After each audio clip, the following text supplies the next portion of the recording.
तो पुरानी बातें हो चुकी हैं, ठीक है। अब हम आगे देखेंगे, ठीक। तो 1 मोल कार्बन, ठीक। अब ये चीज़ समझना कि 1 मोल कार्बन मतलब कितने कार्बन के एटम्स हैं, 1 मोल। अब देखो, अब आप समझ चुके हो कि 1 मोल मतलब क्या है, ठीक है।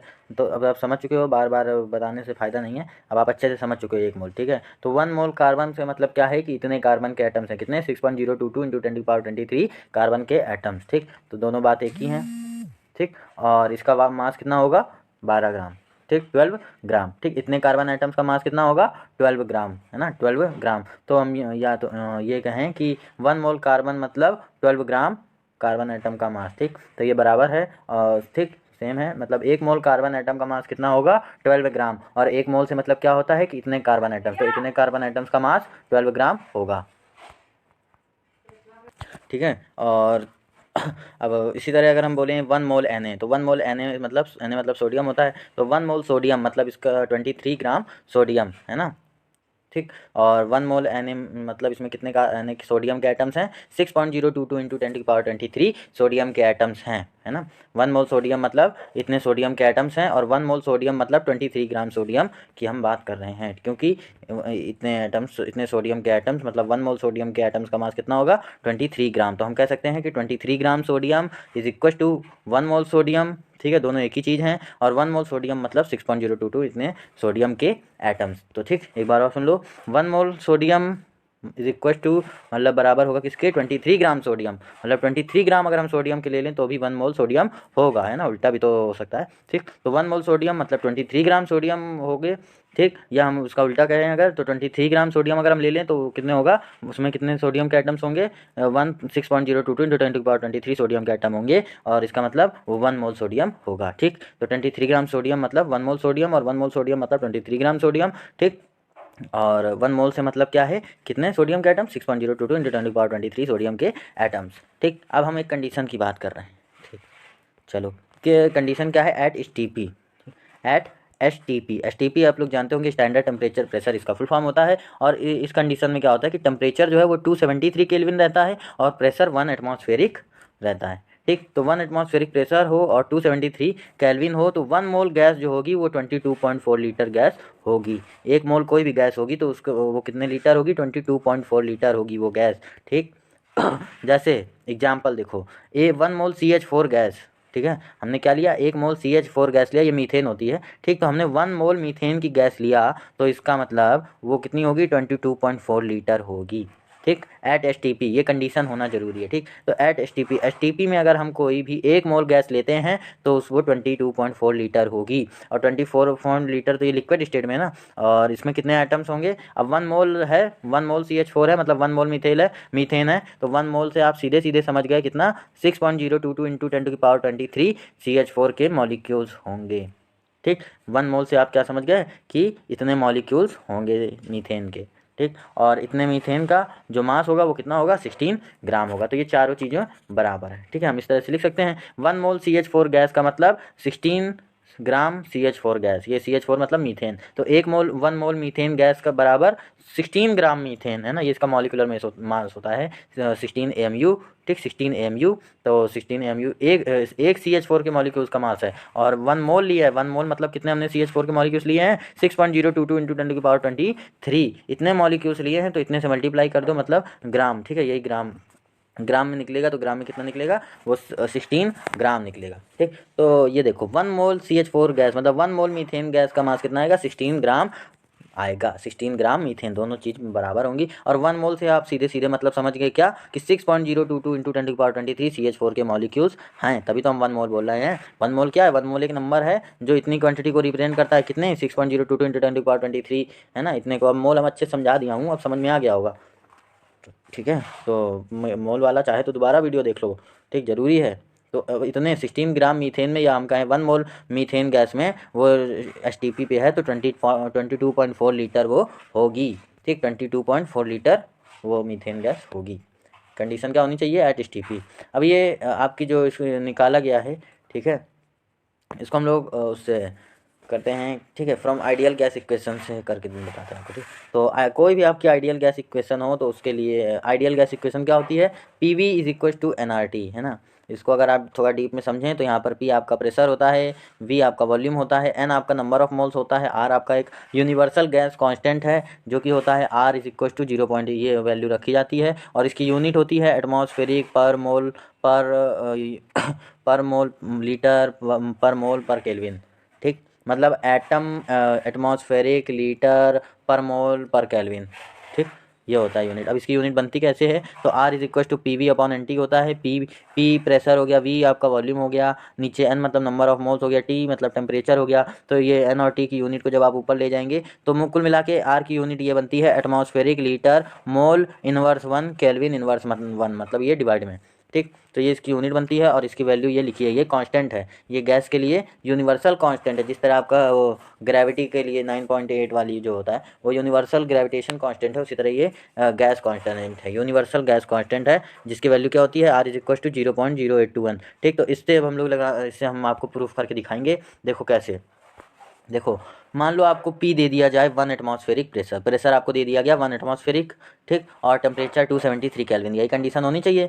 तो अब जो क्या बोलते हैं, ये हमारे पास ये जो R है, अब ये देखो फॉर्मूले में हमको क्या क्या चाहिए, PV is equal to nRT। ठीक, तो PV मतलब प्रेशर चाहिए, V मतलब वॉल्यूम चाहिए, N मतलब नंबर ऑफ मोल्स चाहिए, R मतलब वो R तो है ही है हमारे पास, यूनिवर्सल गैस कांस्टेंट है वो, और T से हमें टेम्परेचर केल्विन में चाहिए। ठीक, तो अगर हम कहें आपसे कि प्रेशर 1 एटमॉस्फेरिक है, ठीक, और टेम्परेचर 273 केल्विन, ठीक, तो नंबर ऑफ मोल्स आपके लिए 1 हो जाएगा, है ना। अब आपको वॉल्यूम निकालना है, वॉल्यूम ही तो हमें निकालना है। ये हम क्यों कह रहे हैं कि 1 मोल कोई भी गैस होगी तो 22.4 लीटर होगी, तो ये हम क्यों कह रहे हैं, ये हम आपको बता रहे हैं। ठीक, तो आइडियल गैस इक्वेशन से हमको ये फार्मूला पता है क्या, PV is equal to nRT, और अब हम लोग इसी से प्रूव करेंगे कि कोई भी 1 मोल गैस है तो उसका जो वो आएगा तो वो 22.4 लीटर वॉल्यूम ही आएगा। ठीक, तो उसके लिए P हमने मान लो 1 एटमॉस्फेरिक कहा। अब एस टी पी से हम कंडीशन खुद ही बता दिए हैं आपको कि टेम्परेचर 273 होना चाहिए और प्रेशर 1 एटमॉस्फेरिक होना चाहिए। तो प्रेशर यहाँ पर 1 एटमॉस्फेरिक है, टेम्परेचर 273 है, और आपका ये R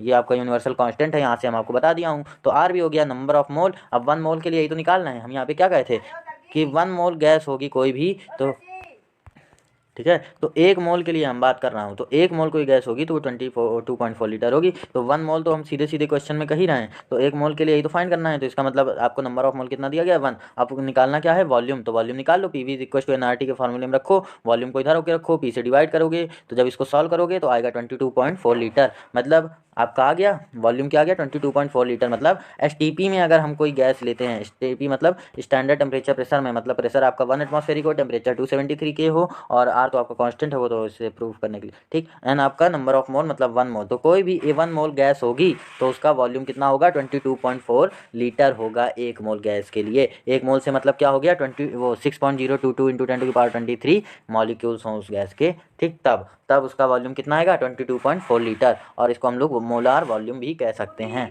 तो इससे एक फार्मूला बन गया क्या कि number of moles is equal to volume upon molar volume, या फिर 22.4 लीटर से इतना जो आपको गिवन वॉल्यूम हो, जो वॉल्यूम दिया जाए उसमें अगर हम 22.4 लीटर से डिवाइड कर देंगे तो नंबर ऑफ मोल्स भी सीधे सीधे निकल आएगा। तो फाइनली लास्ट में हम एक लाइन कह सकते हैं, वो क्या कि at STP 1 mole nitrogen gas, ये एग्जाम्पल से हम आपको बता रहे हैं कि 1 मोल नाइट्रोजन गैस बराबर होगी कितने के 28 ग्राम नाइट्रोजन के, है ना, 28 ग्राम। ठीक, ये मोलार वॉल्यूम है ना, मोलार वॉल्यूम हो गया। अब 1 मोल से आप सीधे सीधे समझ गए ना कि कितने मॉलिक्यूल्स होंगे, 6.022 इंटू 10⁻23 नाइट्रोजन N2 के मॉलिक्यूल्स होंगे। ठीक, और इसका मतलब इसका वॉल्यूम कितना होगा 22.4 लीटर होगा, N2 का वॉल्यूम कितना होगा 22.4 लीटर। चलो ठीक, तो अब हम देखेंगे इसी पर बेस्ड क्वेश्चन। तो क्वेश्चन है कि if volume of a gas at STP is 5.6 litre, मतलब कोई गैस है और उसका वॉल्यूम हमें दिया गया है कितना 5.6 लीटर। ठीक, तो अब हमें इसमें क्या निकालना है, हमको इसमें निकालना है नंबर ऑफ मोल्स, इसमें हमें निकालना है नंबर ऑफ मोल्स।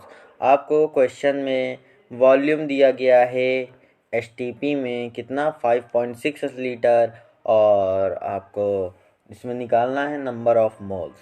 तो अभी आपने फार्मूला देखा, number of moles is equal to, हम लोग क्या कह सकते हैं, गिवन वॉल्यूम कितना है यहाँ पर 5.6 लीटर अपॉन, और हमारा मोलार वॉल्यूम कितना होता है 22.4 लीटर। ठीक। अब जब हम इसको सॉल्व करेंगे कितना 5.6 अपॉन 22.4, तो इस पॉइंट से पॉइंट हटाइए तो फिर आपकी कैलकुलेशन के ऊपर है। तो आपका आएगा अप्रॉक्स कितना 1/4, कितना आएगा आपका आंसर, ये नीचे लिखा हुआ है, ठीक है, ये 1/4, या हम इसे कह सकते हैं 0.25। तो ये हमारा नंबर ऑफ मोल्स आ गया। मतलब आपको क्वेश्चन में इस तरह से आपको क्वेश्चन मिलेंगे कि क्वेश्चन में आपको वॉल्यूम दिया जाएगा और आपको नंबर ऑफ मोल्स निकालना होगा। तो उसको किस तरह से निकालेंगे हम लोग, या तो डायरेक्टली फार्मूला होता है इसका, क्या जो अभी हम लोगों ने पढ़ा इसका फार्मूला होता है क्या, कि number of moles is equal to given volume upon molar volume, ठीक। और मोलर वॉल्यूम कितना होता है 22.4 लीटर। मोलर वॉल्यूम मतलब क्या है 22.4 लीटर। एक मोल में एसटीपी में कितना आपका वो कितना उसका वॉल्यूम होता है किसी भी गैस का, तो वो होता है 22.4, तो उसी यही है मोलर वॉल्यूम। तो हम लोग इस तरह से आ जाएगा। इसके बाद अगला क्वेश्चन देखें, तो determination of number of carbon atom in 1 mole carbon. अब आपको नंबर ऑफ कार्बन एटम निकालना है एक 1 मोल कार्बन में। तो 1 मोल कार्बन में कितने नंबर ऑफ एटम्स होते हैं, ये आपको आंसर इसका पता होगा। इसका आंसर क्या आना है 6.022 इंटू 10⁻23। एक मोल में इतने ही तो कार्बन के एटम होते हैं। तो अब इसको किस तरह से निकालेंगे, तो इसके भी अब या तो इस मेथड से निकाल सकते हैं कि number of carbon atom in 1 mole is equal to mass of 1 mole carbon, एक मोल कार्बन का मास, और मास ऑफ 1 कार्बन एटम, ठीक। एक मोल कार्बन का मास ऊपर रख दें और उसको डिवाइड कर दें एक कार्बन एटम के मास से, तो आपका कितना आएगा 12 ग्राम। आपका 12 ग्राम होता है मोलार, इसका मोलार मास है ना, एक सॉरी ये इसका, हाँ 1 मोल कार्बन का मास कितना होता है 12 ग्राम, और एक कार्बन एटम का मास कितना होता है 12 AMU। अब ग्राम को AMU में चेंज करने के लिए रिलेशन हमने स्टार्टिंग में पढ़ाया था, 1 AMU होता है इज इक्वल टू 1.67 इंटू 10⁻24 ग्राम।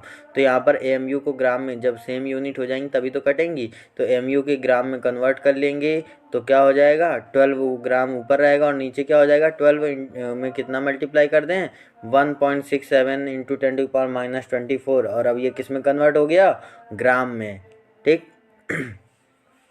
तो भाई ठीक सेम हो गया। अब इसको जब सॉल्व करेंगे तो अप्रॉक्स आपका आंसर आपका आंसर ये आएगा क्या 6.022 इंटू 10⁻23 आपका आंसर आ जाएगा। मतलब इतने एक मोल कार्बन में इतने एटम्स होते हैं कार्बन के, एक मोल कार्बन में कितने कार्बन के एटम्स होते हैं 6.022 इंटू 10⁻23। सीधी सीधी बात है, कुछ नहीं करना इसमें। एक मोल कार्बन में कितने मास होता है और एक कार्बन एटम का कितना मास होता है, तो दोनों इससे डिवाइड करा देंगे। एक मोल कार्बन में कितने एटम्स होंगे ये निकालने के लिए, एक मोल कार्बन एटम का आपको मास पता है तो 12 ग्राम होता है, वो लिख दिया ऊपर। अब उसमें हम कितने से डिवाइड करा दें, एक कार्बन एटम के मास से डिवाइड करा देंगे, ठीक। तो एक कार्बन एटम का मास कितना आ जाएगा 12 AMU होता है ना, 12 AMU होता है। अब देखो 12 ग्राम आपका 1 मोल कार्बन का मास था और 12 AMU आपका एक कार्बन एटम का मास है। अब AMU को ग्राम में चेंज करना पड़ेगा, तो AMU को ग्राम में चेंज करेंगे तो उसको चेंज करने के लिए इतने से उसमें मल्टीप्लाई करा देंगे, ठीक है। ये रिलेशन हम लोग पढ़ चुके हैं 1 AMU का और ग्राम में, ठीक। तो AMU को ग्राम में कन्वर्ट कर देंगे तो इसमें कितने का मल्टीप्लाई होगा 1.67 इतने का, और फिर जब इसको सॉल्व करेंगे तो हमारे आंसर आ जाएगा 6.022 इंटू 10⁻23, ठीक। ये समझने के लिए क्वेश्चन था। वैसे ये आपके साथ पेपर में इस तरह क्वेश्चन ना मिले, लेकिन मिल भी सकता है, कुछ कहा नहीं जा सकता, ठीक। एक क्वेश्चन इसी तरह और है, find mass of 1 Na atom in gram. अब एक Na एटम का आपको ग्राम में मास निकालना है, ठीक। तो एक Na एटम का मास कितना होता है नॉर्मल यूनिट में, AMU में, एटॉमिक मास यूनिट में, तो वो होता है आपका एक नॉर्मल सोडियम एटम का मास AMU में होता है 23 AMU, है ना। कितना होता है 23 AMU। अब हमको ये पता ये AMU और ग्राम का रिलेशन पता है, तो AMU का और ग्राम का रिलेशन है, तो 23 AMU होता है ना इसका एक मास। हमें निकालना कितने में है, ग्राम में। तो AMU को ग्राम में कन्वर्ट करने के लिए कितने का मल्टीप्लाई कर दें, 1.67 इंटू 10⁻⁻24। ये जो रिलेशन हमने पढ़ा था कि 1 AMU और ग्राम के बीच में रिलेशन क्या होता है, पीछे एक बार वीडियो पीछे जा करके देख लीजिएगा, ठीक। तो 23 AMU एक सोडियम एटम का मास होता है। अब AMU को ग्राम में कन्वर्ट करने के लिए इतने का AMU इससे मल्टीप्लाई कर देंगे 23 से, तो 23 का इतने से जब मल्टीप्लाई करेंगे तो आपका आंसर आ जाएगा। तो हम एक और फॉर्मूला बना सकते हैं, और वो क्या है कि mole is equal to given molecules और गिवन एटम्स। मतलब जो भी आपको मॉलिक्यूल्स या जो एटम्स दिए जाएं उसको अगर हम ये एवोगैड्रो नंबर से डिवाइड कर दें तो हमारा नंबर ऑफ मोल्स आ जाएगा। ये मोल के लिए एक और नया फॉर्मूला आ गया, इसको भी लिख लें। Mole is equal to given molecules या given atoms upon Avogadro number, ठीक। और अब इसके बाद एक और क्वेश्चन आपको प्रैक्टिस के लिए दिया गया है। Find number of mole in 12 into 10⁻23 molecules of nitrogen molecule, ठीक। तो N2 मॉलिक्यूल है आपका, और इसके कितने नाइट्रोजन के कितने मॉलिक्यूल्स दिए गए हैं आपको, 12 इंटू 10⁻23 मॉलिक्यूल्स दिए गए हैं N2 के, ठीक। और हमें निकालना क्या है, नंबर ऑफ मोल। अब इसमें नंबर ऑफ मोल्स निकालना है, तो देखो सीधे सीधे यही फार्मूला लगा देना है क्या कि मोल इज इक्वल टू, अब गिवन मॉलिक्यूल्स या गिवन एटम्स, तो इसमें क्या दिए गए हैं, मॉलिक्यूल्स दिए गए हैं ना N2 के कितने, 12 इंटू 10⁻23। तो बस यहाँ पर हम लोग लिख देंगे 12 इंटू 10⁻23, और डिवाइड कितने से कराना है, एवोगैड्रो नंबर, मतलब 6.022 इंटू 10⁻23। तो बस इसको सॉल्व कर दो। ये देखो मोल इज इक्वल टू, बस सीधे फॉर्मूले में रखा, तो फॉर्मूले में रख के जब इसको सॉल्व करेंगे तो आंसर आ जाएगा 2 मोल, है ना। देखो इसमें डिवाइड करा दो 6.022 इंटू 10⁻23, तो देख के ही आपको समझ में आ रहा होगा कि 10⁻23 से कट गया, और 12 और इधर 6.022 टू अप्रॉक्स 2 आ जाएगा, तो 2 मोल हो गया इसका आंसर। इतना इजी क्वेश्चन है, कुछ नहीं है, कोई दम नहीं है इन क्वेश्चनों में। धन्यवाद।